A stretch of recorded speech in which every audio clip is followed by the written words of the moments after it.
I mean, it's my worst nightmare to imagine having to fight a war.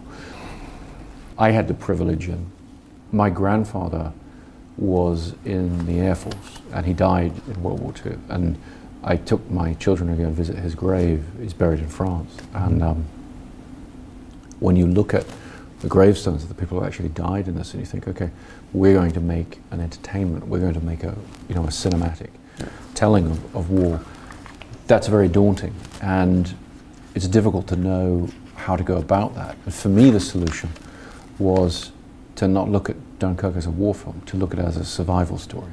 And that I felt confident of. I felt confident of being able to tell a suspenseful story about survival.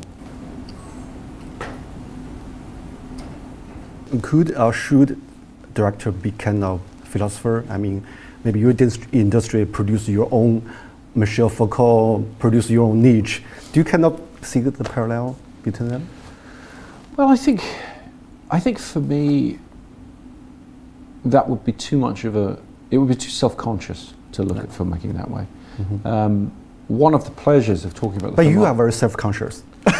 Well, not at different stages. So you become very self-conscious when you're talking about the film you've made because you're being asked, you know. For me, I like to really stay focused on the story and the themes of the film. I like to try and do that instinctively rather than self-consciously. And I sort of trust that the way in which I know how to make a film technically, that if there are things that are interesting to me philosophically, that they'll be there.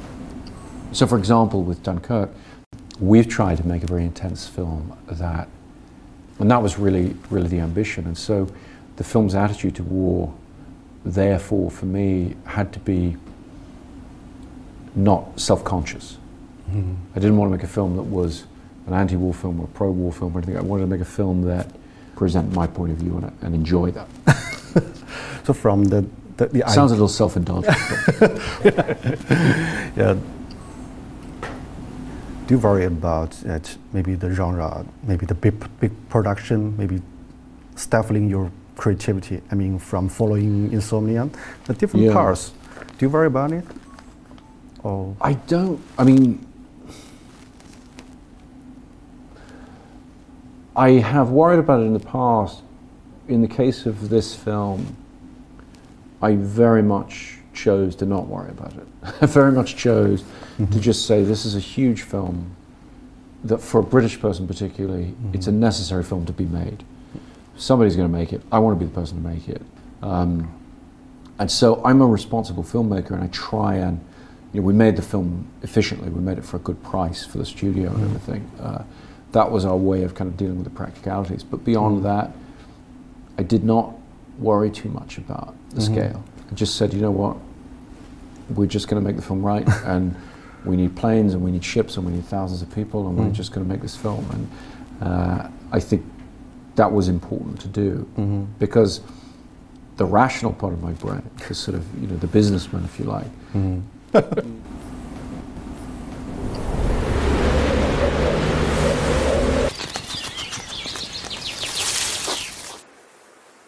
你个人会更欣喜的看到更多的刺猬的出现，还是狐狸的出现？我希望他们都会越来越多吧，就是做刺猬越来越难了，变得在这个时代非常难了，就是再也没有一个单一命题可以让你执着下去了。就如果说徐老师这个外表狐狸内心刺猬的话哈，实际上除了虚荣心之外的弱点，还有一点就是他有点贪婪，就是那么多优秀的样本他都想成为，他既想成为本雅明，对吧，也想成为梁启超。对，所以我是个非常不成熟的人格。现在好一点了，现在我觉得反正现在我意识到自己的能力有限了，我非常局限性，我只能成为我自己了。我现在开始接受这点了。以前我想成为各种人。现在当然是他自己在不断的这个接收、抛弃，对吧？这个在升华的过程，你中间会希望有一天你终于不提这些人吗？为什么要不提呀？就是他们就是我的一部分，为什么要不提呢？难道每个人不是被上一代人滋养吗？被死去的人滋养才变成现在？就是六经助我嘛，就是那是一个多么瞎扯淡的事儿。康有为那样的人，他就是受到廖平的影响，廖平受到王凯运的影响，每个人都有一套思想脉络，怎么可能假装自己是蹦出来的人呢？而且太阳底下无新鲜事，你能说出多少崭新的东西吗？必须活在这些大师的阴影里。我们必须承认这种阴影，在阴影中创造一点，或者假装创造一些可以超出阴影范围的东西。就像诺兰也在他的传统里面，没有那个 Kubrick， 没有这些 Ridley Scott 这些人，没有诺兰。我觉得我们做这个节目，包括做诺兰也好，我觉得我们都是在寻找某种历史意识。这些人，他不是突然发生的。可能我不喜欢这个时代的就是很多东西，原因就是大家误以为很多东西是崭新的。就是我可能希望自己是一个给一个时代提供某种就反作用力的人，或者说相反声音的人。对。What's the most flawed part of yourself? I don't want to go there. I drink too much tea.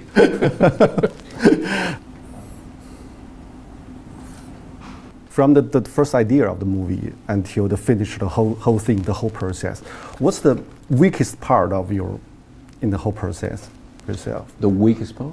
Weakest, yeah. Gosh. That's a difficult thing to answer because the way the job of director works is what I like about it is you're not responsible for any one thing. And so your responsibilities are spread, you get to dabble. You do a bit of everything. And so for me, it's not really about weaknesses and strengths, it's about an overall, I suppose, an overall mediocrity. It's like I have to be pretty good and kind of know quite a bit about a lot of different things. And so that's kind of fun. You don't have to be, you have experts around you. I have a fantastic director of photography. I have a fantastic designer. I have a fantastic editor and everything. And so I'm really just there to sort of, try and give them focus or try and inspire them to do their best work. And I think that's one of the reasons I really like the job of director. So I'm not the member of the team who has to have a specific strength, a specific weakness. I sort of need to be pretty good at a bunch of different things and kind of just keep so it must be Fox. Is there some kind of limitation you hated, you want to overcome it?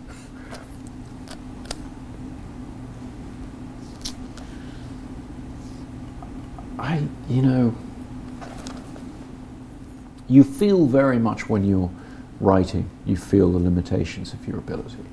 Writing, I think, more than any other aspect of filmmaking, is the one where you have a notion, you have an idea underlying, and then you're confronted with the absolute difficulty of executing that. It's very, very tough. Are there some writers inspire you a lot? I'm always drawn to, the writer I always point to is Borges, the Argentinian writer. And his short stories. My favorite. Oh, really? Yeah. Also about kind of inception. Very much. Yeah. I'll return to a movie director. You are inspired by Ridley Scott and this compare today's achievement with him. So how do you think about your innovation with him? How am I doing relative to that guy? I mean, geez, not for me to say. I think that, interestingly, the thing about Ridley Scott for me that captured my imagination as a teenager and has always stuck with me is his incredible ability to create worlds, his fascination with the visual side of filmmaking and ability to do that. And so when I started making my films, I think I pushed in a very different direction. And so my films have been more about narrative, I think, more about writing in a way. And it's almost that thing of the people you admire so much, you sort of need to do something different in a different way. Yeah, and today's you are viewed as the representative for today's Hollywood. And how do you think about the tradition of Hollywood? I mean, from the John Ford, from the Coppola until James Cameron, until you.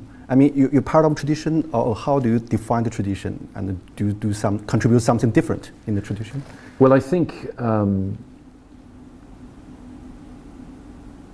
it comes back to everybody here wanting me to talk about judge myself. Well, no, it's very tough. What I feel a responsibility to do, what I'm trying to do, is add something to that development or that evolution. But I would be lying if I said I knew what it was that I could or had done. I've been very gratified by some of the responses to Dunkirk, where people have felt that it is different or that it adds something a little bit different to what a summer blockbuster from a Hollywood studio can be, whatever. The thing I've tried to do was I played a very big part in the growth of or the dominance, I would say, of superhero films, franchise properties and everything, and that was an incredibly important thing in my career. I've always tried to balance that side of my filmmaking with original films and bring things that aren't familiar to an audience. But it's difficult. I mean, in television, everyone always talks about how great TV is today and how amazing it is and how much better it is. But I think films, we have the opposite. You look at it and you say, well, if this film doesn't have some unique point of view to it, if it doesn't have a strong point of view, it's not going to be interesting to people of today.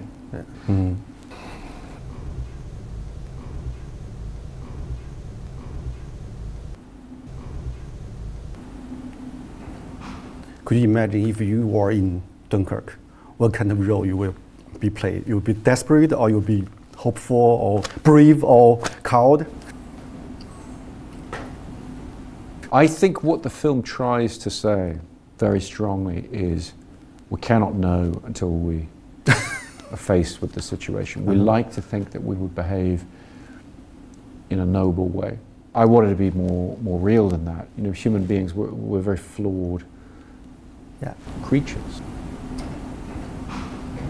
Okay, thank you so much. Thank I'm you. Running out. Thank you. Yeah, next time we can talk about boys. Yeah, exactly. Yeah. Be well known in China? Yeah, quite popular among writers and thinkers. Yeah. But good trip. Thank you very much. Nice Take care.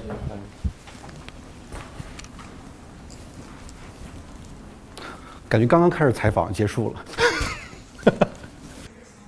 他是个超级自我分析的人，还说我们问他自我分析，他自己就是自我分析的人。他是啊。自我分析可以养成吗？当然了，这英国训练最重要的就是自我分析啊。了解之后，你对他的评价比之前会高一点呢，还是说是接受存在即是合理的事实？我就稍微更理解一点，在他们做出判断的时候没那么粗暴了。每个人每个行业里面都有他内在的脉络，我们很多外面的人看不到他内在的脉络是什么，所以这过程中帮我更理解了一些内在的脉络，其实也是帮我更理解这个社会的构成嘛。看你一直在做技术，是现诺兰的。他不是思想家呀，你不要就是我们不能把诺兰当成一个思想家来看待，因为这个时代可能不产生那样的人。就时代的创造力是变化的，有的时代是通过一种连续性，刚才不说了，那个 hedgehog 那个刺猬是一种 consistent， 这种连续性、一贯性，然后甚至一种强大的单一性带来一种力量。这个时代创造力可能是通过这种不连续性、不断的更新性、不断的那种就探求不同的这种领域、不同的角色扮演性来完成创造力的。所以创造的这个模式不一样。他的访谈最直接的感受。我想是不是我们对更具体的知识的无知和不了解和缺乏兴趣，使我们产生了对单一解释的一种巨大的迷恋。这背后是我们非常深沉、非常强烈的知识上的懒惰。就像我们想老追求那个刺猬一样，这是我们思维的某种特性吧。我不能说完全是缺陷，是某种特性。我们老认为存在着某种单一本质可以解释很多东西，然后我们也希望某一个人成为那种单一本质的代表。这是我们思维上的困境，这是我们非常不狐狸式的思维的困境。我觉得我们社会很多人，包括我自己，可能我们都是非常失败的思维，我们被这种单一性所控制。我希望我有时候想警惕这种东西，包括每集我们都说老要追问一个东西，我不知道有时候我就怀疑这种追问吧。要对我来说，我觉得可能第2集真的不用，就是他如果云淡风轻就云淡风轻的，也不对。我想想啊。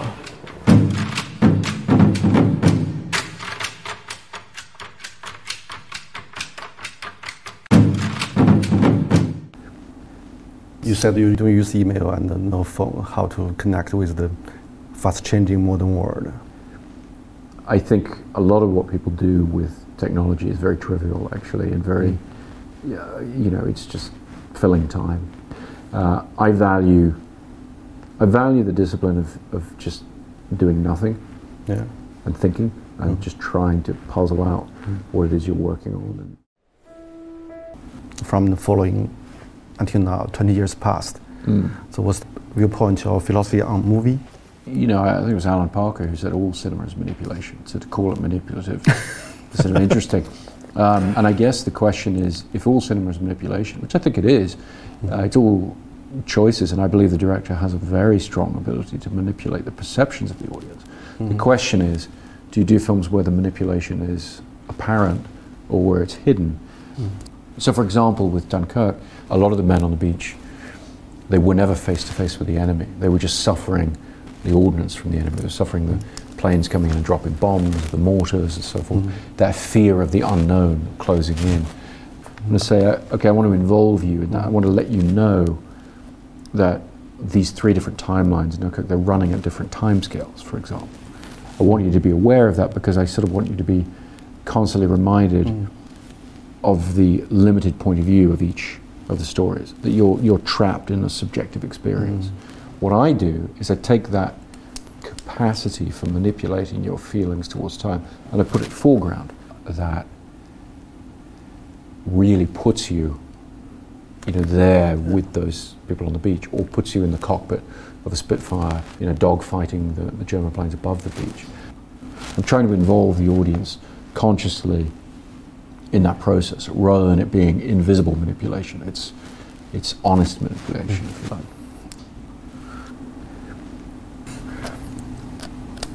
Mr. Christopher Nolan.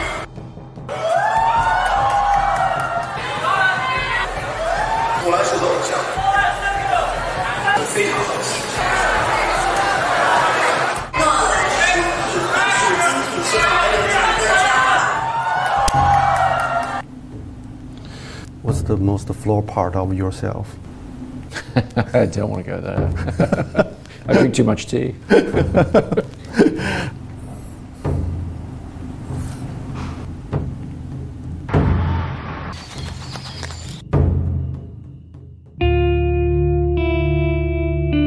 我是个不合时宜的作家，着迷世界的复杂性与个体之力量。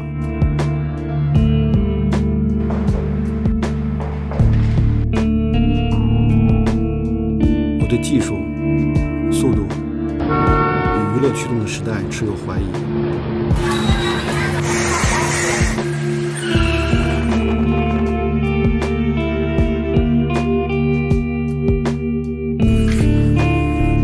我像个笨拙的发问者，好奇他人的观念与经验。我不喜欢模糊的立场，却也怀疑过分确定的答案。我期待自己是个游荡者，不断拓展知识与情感的边界。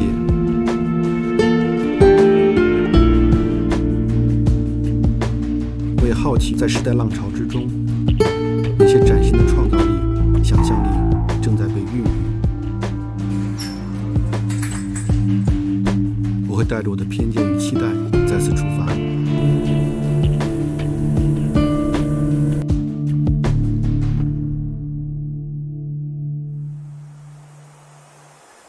认识这么多年，还有一个话题我一直是回避的，因为就是你巨大的虚荣心哈，就是被卷入公共世界，引起一些不知道这个讨论水平高低的争议。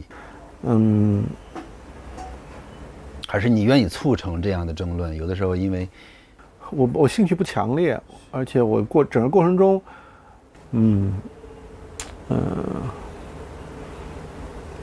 不知道，你肯定有自我怀疑的地方。当下时代的那个刺猬和狐狸的话，你更希望做哪个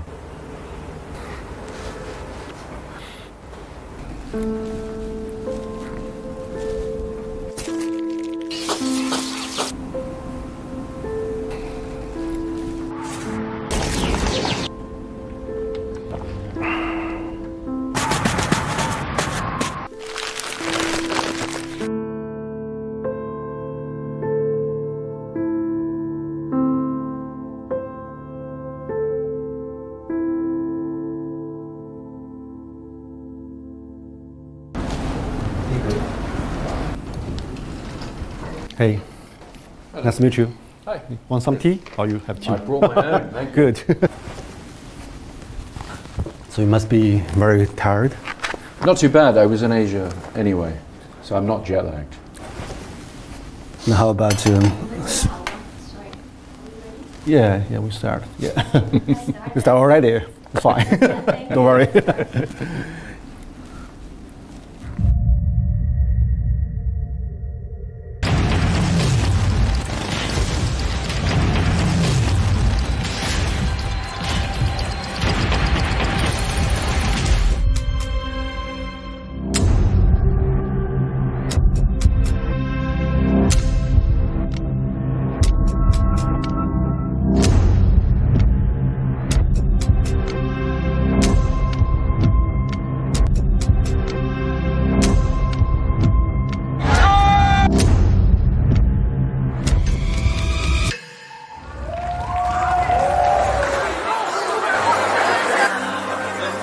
战争片的一个新鲜体验，不是一个传统意义上的战争片。拍得很好，有一个很大的问题。很有脑洞，需要有智商的人看。我们都被这个画面给吸引住了。这片子更像 game，就是你是进去的。对对对。你那时候真觉得自己是飞行员。Stand it, 11 o'clock. He's on me. 但你说诺兰的非常独特的控制性呢？它的控制性过强，当然会导致会有一个很好的结果，但也导致了，就是我们想看到的更意外的东西没有出现嘛。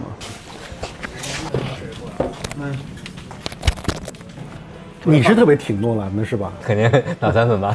那你比如你们分析分析，就是他成为一个就是那种所谓的上神坛那样的啊，后面那个整个的社会心理原因是什么呢？他的2大方法，一个就是他的叙事，在技术方面他很成功；第二个方法就是哲学，比如说在这个黑暗骑士，就是在2艘船上，一帮是正常的市民，一个是囚犯，让他们互相拿着这个遥控器可以引爆对方的船只。